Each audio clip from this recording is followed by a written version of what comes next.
嗨，大家好，我是坦平叔，带大家真正的中国。今天是2024年12月9号，这一期咱们闲聊一下，闲聊什么呢？闲聊这个胡锡进老师的老朋友巴沙尔。根据这个央视报道说阿萨德抵达莫斯科。总台记者当地时间12月8日晚获悉，据克里姆林宫消息人士称，巴沙尔·阿萨德和家人抵达莫斯科，俄方已向其提供避难。这里面最有意思的一句话是，消息还称，叙利亚反对派武装领导人保证俄罗斯在叙利亚境内的军事基地和外交机构的安全。俄罗斯官员正在与叙利亚反对派武装代表处，字儿少，信息量非常大。消息人士说阿萨德及其家人抵达莫斯科，基于人道主义考虑，俄罗斯为他们提供了庇护。我记得我在几天前做的俄乌战争节目里面，标题就说了，埃尔多安给了普京系窝心脚，卢布崩盘，俄国内面临物资短缺，物价飞涨。这是11月29号俄乌冲突节目的标题，正好10天前。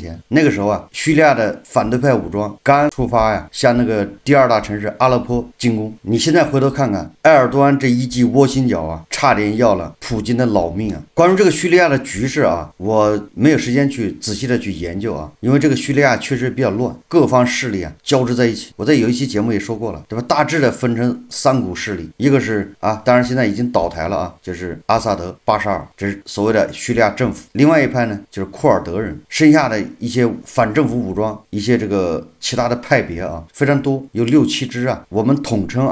背后都是土耳其。那么这个阿萨德政府呢，它是主要受俄罗斯和伊朗支持，库尔德人呢主要受美西方支持，那剩下的反政府武装背后大概都是土耳其。所以这个叙利亚本身那个地方就是兵家必争之地正好扼守地中海，因为它地理位置非常重要，要不然对吧？从前苏联到俄罗斯还不知道在那儿搞2个军事基地就是海军的港口。这3股势力他们诉求各不相同即便是这个土耳其支持的这些反政府武装，他们之间的诉求也不一样，对吧？土耳其支持这个反政府武装里面既有东突，也有这个 IS 的原来的人马，还有地方这个部族的武装，还有一些是流亡到土耳其的这些叙利亚人，所以他这个势力派别也非常多，诉求也不一样。但是就是这么些人，甚至你可以说他是叫乌合之众。这次主力是反政府武装跟库尔德人没关系，那背后主要是土耳其是推手这个埃尔多安是幕后的操纵者。就这么一些反政府武装，既没有坦克，也没有飞机，只有一些 AK-47 手榴弹什么的，连军装都没有，他就是游击队叫反政府武装，说好听一点叫反政府武装，说白了就是一些游兵散勇，连军装都没有，游击队都称不上。以前都是被巴沙尔压着打，就这些人骑着摩托车，背着枪，了不起就是一个皮卡上面架着一个重机枪，这就已经是算是重武器了就这么一路浩浩荡荡，先是开到第二大城市阿勒颇，然后又是往大马士革挺进，短短10天时间因为我做第一期节目11月29号，埃尔多安给了普京一记窝心脚，10天巴沙尔垮台，叙利亚的政府军一触即溃，甚至都没有接触，直接就是望风而逃。听说那边出发了是吧？他们这边撤了跑了，你很多人呢跑还来不及，就把衣服一脱，枪一扔，变成老百姓了。政府军把坦克一扔了，不要了，那玩意儿要的都是累赘巴沙尔手中的政府军据说有30万，海陆空全是俄式装备T90据说就被这个反政府武装缴获了好几辆 T90巴沙尔手中有各种类型的战斗机300-400架，就这么消失的无影无踪，没有一个抵抗。最后出现一幕就是大马士革的这些老百姓叫夹道欢迎，翘首企盼这个反政府武装进城。这些人好像也没放枪，去了之后直接把电视台一站，在电视台上面宣传公布宣布巴沙尔政权倒台。然后这些武装很有意思他们居然也搞了个约法三章，学的刘邦刘邦攻入咸阳之后不也搞约法三章吗？对吧？刘邦是派少量的人士兵把那个咸阳皇宫给他一守，自己住到城外，然后不准抢夺这些财产，对吧？自己住到坝上，然后他要稳住那个咸阳的局势啊，约法三章就是杀人者偿命，伤人者要抵罪，盗窃者要判罪，也就是迅速的稳定咸阳的局势。这个叛军进入大马士革之后啊，居然一模一样的啊，规定士兵啊不准进入这个总统府，不准进入这个叙利亚的那些一些国家机关，不准去抢老百姓的财产，不准抢国库的财产。反政府武装士兵去了是维持秩序，所以你看这个大马士革虽然有枪响啊，但是并没有出现这个打砸抢，部分地区恐怕有，因为刚才说了，就他那个反政府武装非常复杂，成分非常多，甚至有一些地痞流氓也趁机啊，对吧？打砸抢一些地方的这个部落武装可能，但是人家马上约法三章要把大马士革局势稳下来。最有意思的是，叙利亚的那个总理啊，他居然对吧，带着政府部门的人向反对派投诚了，他留下来要和平交接权力，要协助这个反对派啊稳住这个局势。为什么说这么多呢？我是说啊，这个反对派本来这个面目非常模糊，有恐怖分子，有暴恐分子，对吧？还有国际社会认定的这恐怖组织，比如 IS 的这些余毒，但是人家现在已经进化了，显得很文明。也就是当恐怖分子把自己都打扮得很文明的时候，那些还不文明的国家难道不汗颜吗？有人说文明是什么？其实文明解释起来很多啊，咱们通俗的说啊，就是为了便于理解啊，咱们说的简单一点，文明是什么意思呢？就是我明明可以揍你的，但是我却没有揍你，我选择跟你讲道理，这就是最简单的文明。说白了就是脱离那个丛林法则，不是以大欺小，就明明可以用拳头解决的问题，非要去按照规则去说理，那这就是文明。当然了，我们也希望啊，叙利亚的局势能够稳定，对吧？不要爆发内战。所以从这一点上来说啊，某种程度上，我觉得巴沙尔啊，虽然他是逃跑了，但是至少这个局面啊，我觉得对叙利亚人不是坏事，因为他没有爆发大规模流血。这个巴沙尔没有领导这个政府军啊进行殊死的抵抗，有点像那个谁，对吧？退位。当然了，你也可以说啊，是巴沙尔失控了，他已经没有影响力，他已经遭到抛弃，所以他想抵抗他也抵抗不了，你也可以这么说。但是我们从结果看，总之没有发生这个惨烈的这种内战，这都是好事，避免了流血。那巴沙尔自己跑了，我记得巴沙尔应该几年前吧，3、4年前，可是高票单选叙利亚的总统啊，作为一个牙医啊，好像是95%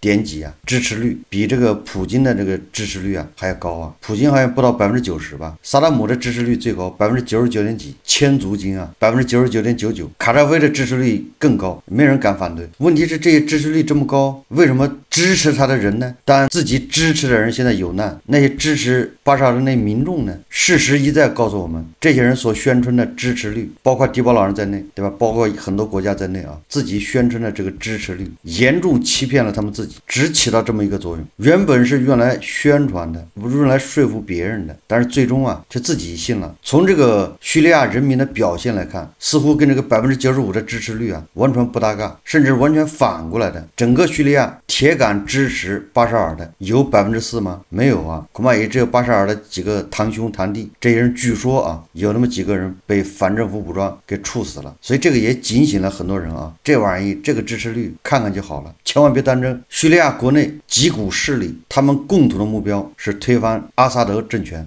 这个第一步达到了。一旦第一步达到，那后面呢？联合国现在已经这个发出倡议啊，希望叙利亚人民抓住这个机会，实现什么民主化进程等等。我们当然希望叙利亚要进入和平，对吧？各方势力派别啊，通过政治谈判解决纷争，来实现叙利亚国家的稳定发展，对吧？不要搞内战，不要为了那些主义互相残杀。为什么巴沙尔他流亡到了俄罗斯？因为关于巴沙尔的下落啊，在昨天还有很多版本，对吧？其中一个版本就是说，有一架运输机啊，在飞往这个俄罗斯的那个基地的时候啊，突然高度急剧下降，后来就失去这个信号啊，据说被摧毁。那有人就怀疑那上面恐怕有巴沙尔，但是目前看好像这个又是个传言。还有人说巴沙尔已经到了阿联酋，但是最后啊，巴沙尔还是选择了莫斯科。所以这里面咱们就要谈一谈这个巴沙尔为什么要去莫斯科，他的下场会是什么？我要给这个胡锡进的老朋友啊，也算他一卦，预测一下这个巴沙尔他未来的命运，他的下场。首先啊，这个俄罗斯为什么收留这个巴沙尔？实际上啊，这个央视的新闻已经给出了答案。叙利亚反对派武装领导人保证俄罗斯在叙利亚境内军事基地和外交机构的安全。俄罗斯官员正在与叙利亚反对派武装代表接触，这里面最核心的就是俄罗斯在叙利亚境内的军事基地安全。这个俄罗斯人在叙利亚经营了几十年，普京在叙利亚经营10年，在叙利亚可以说啊，投入了重金，花了巨资扶持这个阿萨德政权。他的军事基地主要是有2个港口，理论论上啊，作为一个垮台的这么一个政府领导人，而且一定会遭到清算的，就是叙利亚国内要清算巴沙尔，血债血还。那这个时候，一般的国家是不会去收留这个巴沙尔的，因为私人有局归私人有宜，国家还是要看重国家跟国家之间的关系。你这个俄罗斯是要跟叙利亚这个国家打交道，既然巴沙尔垮台，那巴沙尔到俄罗斯去，只会给俄罗斯带来麻烦，导致俄罗斯跟叙利亚的新政府打交道会很多被动。理论上是这样啊，通常情况下，那为什么普京收留巴沙尔呢？所以这个就很容易理解，就巴沙尔他已经不是一个来逃难的，或者说他不仅仅是来逃难的，对普京来说，巴沙尔是个筹码，这个筹码自动跑到俄罗斯来，让普京跟叙利亚的反对派交易啊，他多了一个筹码。这个巴沙尔他能跑到莫斯科，对吧？他一定会带着大量的财富，这个就不用说了。最主要的是巴沙尔他是政治筹码，也就是说俄罗斯他要保住在叙利亚的这些利益、军事基地，他一方面跟那个反政府武装谈，一方面手中有个武器就是巴沙尔。如果反对派，对吧？这个新的叙利亚政权不照顾俄罗斯在叙利亚的利益，那么巴沙尔就成了普京的一个傀儡，他在俄罗斯遥控指挥啊叙利亚的那些巴沙尔的阿萨德的追随者，给钱给武器，继续搞乱叙利亚，对吧？让你叙利亚的现在的这些反对派，土耳其支持这些人上去，也是民不聊生，内乱不断，一直在内战。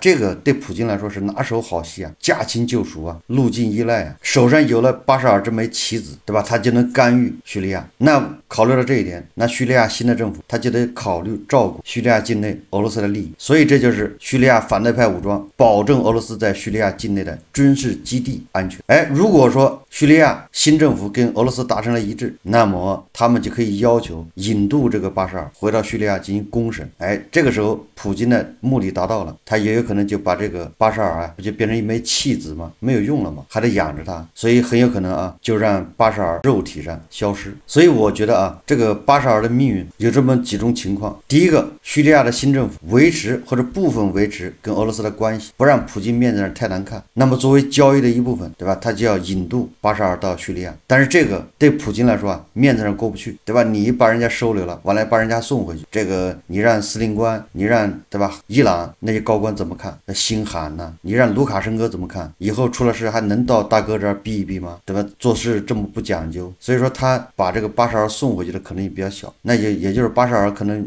就是从窗户上掉下来，游泳的时候莫名其妙的呛水了，冬天在室外遛弯突发心脏病或者是在飞机上玩这个击鼓传手榴弹的游戏，都有可能。甚至还有可能去这个俄罗斯的那些什么图瓦共和国去寺庙里面烧香拜佛游览坚持不给佛祖下跪，被那些愤怒的喇嘛殴打致死，这都有可能保不齐巴沙尔也跑到那个寺庙里面要质问如来为什么烧了香不管用，这个如来跟那个灵隐寺的如来是不是一个人，怎么收钱不办事。巴沙尔的质问呢涉嫌亵渎佛祖，所以被这个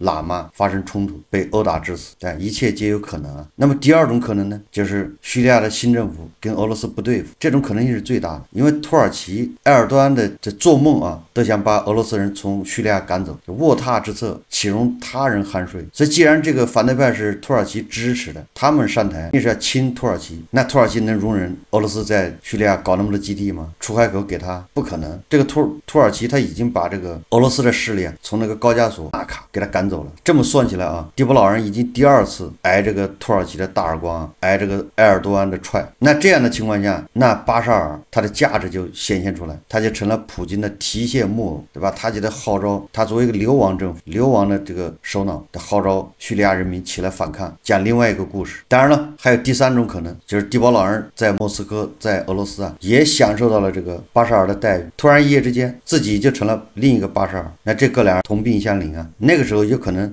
就轮到他们俩人互相探讨，对吧？失败的原因，为什么支持率这么高，但是真出了事没有一个人帮他呢？哪儿出了问题呢？当然这种交流时间不会太长因为新的俄罗斯政府他一定会把巴沙尔送回去，送还给叙利亚人民，由他们处理。说一千道一万也就是俄罗斯人是不会白白的养着巴沙尔的，养着他是需要他干活，要榨取他最后一点价值，不是什么兄弟情深，不是什么惺惺相惜，是因为巴沙尔还有一定的利用价值。那么这个事情对俄罗斯的影响呢，那就太大了。应该说啊，叙利亚的变天是这个庞大的俄罗斯帝国啊瓦解的这个多米诺骨牌的第一块，后面一定会有一系列的演变出来。苏联的瓦解就跟东欧剧变有关系，同时跟他发动的阿富汗战争也有关系。你看现在俄罗斯面临的是不是一个环境？他苦心经营10几年的这个叙利亚发生巨变，然后俄罗斯同时也在跟乌克兰打仗，这个战争的能级、战争的消耗、战争对俄罗斯经济的创伤远远高于阿富汗和苏联之间的战争。所以说这个叙利亚一变天，预示着俄罗斯恐怕很快了土崩瓦解，恐怕也就是一夜之间的事。这个正在坐牢的俄罗斯的博主啊，也就是那个老黄俄斯特克列夫啊，就是吉尔金，这曾经的顿涅茨克的伪国防部部长，这个是个典型的老黄俄啊，就沙俄，支持俄罗斯回到沙俄时代。他说啊，早在2015年就预测到俄罗斯卷入遥远国家的战争会出现问题，不能以任何方式帮助巴沙尔阿萨德，他的失败将自动意味着俄罗斯的失败。吉尔金在文章中充满悲观和不满，称土耳其会全力支持他们的代理人，俄罗斯不会为了巴沙尔阿萨德而削弱在乌克兰前线的军事力量。我们不能指望胜利，至少不是一场大胜，因为土耳其人不用输，我们也无法阻止他们。这是我们军事和政治领导层在2015年表现出最高程度愚蠢和无能的结果，而这种情况至今仍在继续。我早就说了，这个是埃尔多安和迪波老人之间的较量。很可惜啊，让人遗憾的是，迪波老人连埃尔多安的名字都不敢提，眼睛都不敢看，迪波老人不敢看埃尔多安的眼睛，这个引用夹头语啊，所以迪波老人把矛头指向乌克兰，说这一切都是乌克兰捣的乱。还有啊，这个叙利亚巨变啊，这个伊朗是怎么看的呢？伊朗外长阿拉格齐日首次做出回应，他表示啊，伊朗和叙利亚情报系统早就充分了解在西北部的反对派动向，并将此事告知了叙利亚政府，但叙利亚政府军队缺乏战斗力，让所有人始料不及。这个伊朗的外长阿拉格齐啊，就不要揣着明白装糊涂了。你那伊朗什么伊斯兰革命卫队，什么伊朗的这个政府军，难道就有战斗力吗？什么时候他们也会演变，他们也会跟叙利亚的政府军一样，直接把衣服一脱，武器扔下，不陪你玩了。这个伊朗人对自己的军队，对伊斯兰革命卫队居然还有迷之自信，就像巴沙尔垮台之前一样，对他的30万大军迷之自信呢。有兵在，这是清朝末年啊有位王爷说的，不怕有兵在，有什么用呢？谁会为你卖命呢？一个腐败政府，对吧？一个不具备公平公正的，一个只知道一味盘剥剥削，对吧？依附在这个叙利亚人民身上的吸血虫，你还指望着叙利亚老百姓保护他，这不是痴人说梦吗？这个反对派上台啊，未必就好。这个历史经验告诉我们，叙利亚人民迎来的不一定是个比以前更好的政府，但是人家就要推翻阿萨德，受够了。所以这个俄罗斯啊、朝鲜啊，要引以为戒啊，不要觉得自己有军队在手就能为所欲为。巴沙尔的例子，对吧？这是活生生的鲜活的例子。最后我们再看一位啊，网络正能量爱国大 V， 对吧？当然也是我的老乡，一位战争的鼓吹者，希望通过战争能够证明大国的实力的这么一位博主，叫向立刚。他呀对这个叙利亚政府迅速倒台，他有几点感想。他说：一呀，叙利亚政权这种迅速崩溃将是未来斯里兰卡的方向。看看今天斯里兰卡的社会，看看斯里兰卡的军队，看看斯里兰卡的那些退将，斯里兰卡早就被渗透成一个筛子，军队全无战心，没有什么战力。这军队叫什么军队？是吧？斯里兰卡叛乱军队一定会一战即溃，甚至不战就溃。第二个，它是一个国家长期战乱，选举制就是毒瘤，根本没法形成一个强大的核心，各种利益交错，无法清除叛乱军队，最后一打就散。他这个叙利亚是选举制吗？当然他那个选举跟俄罗斯的选举是一样的，95%的支持率啊。他说政府军打不过叛军，在这些选举的国家一定是常态。那就是俄罗斯也会这样吗？就按照向立刚的说法，那俄罗斯应该现在是岌岌可危啊。然后第三个，他说因为阿萨德政府和中国关系还不错，自由派就很高兴。我看他们高兴的太早了，因为反对派不是什么世俗派，他们是原教旨主义者。叙利亚的未来将是阿富汗，甚至是胡塞武装。那就按照向立刚的说法，阿富汗不咋地呗。那又贬低胡锡进老师的老朋友有阿富汗，也就是在夏立刚眼里，阿富汗很不堪呢。这好像跟这个正能量人设，对吧？有点不相符啊。一般正能量都是怎么评价阿富汗的？哎，他说了，他说叙利亚的未来甚至是胡塞武装。这夏立刚也把胡塞武装给卖了。胡塞武装前一阵子还不是朋友吗？专门打这个美西方的货船。哎，你这个船只要说你是俄爹的或者大国的，人家胡塞武装都不打呀。这不是胡锡进老师的老朋友吗？怎么这到了夏立刚嘴里又变成不堪了呢？所以说这正能量这个逻辑啊，它这个标准啊，每天都在变呢，这个比较麻烦啊。他说绝不是西方的胜利，甚至会变成一个对西方更大的威胁。他说有人认为这是大国政策的失败，我看也很扯淡。对于中东哪个政权在台上，大国都会谋求搞好关系，大国绝不会去扶持反对派。他说不出大的意外，我相信叙利亚新政权也会和大国搞好关系。这个夏立刚，我感觉他是高级黑啊。这夏立刚就像这个俄罗斯的梅德韦杰夫差不多，天天指桑骂槐，甚至夏立刚天天盼着打仗，恐怕就希望这个叙利亚的一幕要上演。所以我觉得啊，这个夏立刚老师啊，没安好心呐，这得有多大的仇恨呢？好，这期节目我们就聊到这里，感谢大家收看。如果喜欢我的节目，欢迎订阅转发，也可以在下方留言评论，谢谢大家。